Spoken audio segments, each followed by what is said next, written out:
The Australian soldier of the 1914-18 war was dressed in a distinctively Australian uniform. And when you look at old photographs, we can see who our soldiers are, particularly by the tunics that they wore.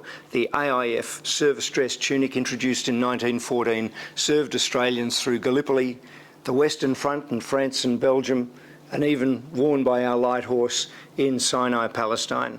It's a distinctive and identifiable item of dress, and it marks our soldiers out from all of the other soldiers from around the British Empire and the Allied nations. This is an AIF tunic from the collection of the Anzac Memorial, and it's a really fine example of the style of tunic that our soldiers wore from 1914.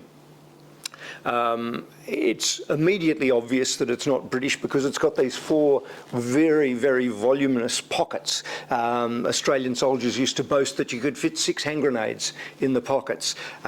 It's got lots of fabric. There's a spine pad at the rear. There are pleats on the pockets.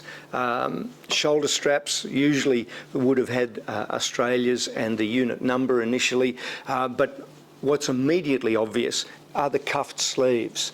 The British troops didn't have cuffed sleeves, so when you're looking at a photograph of troops coming out of the line, if they've got cuffed sleeves, without a doubt they're Australians. This style of collar is called stand and fall.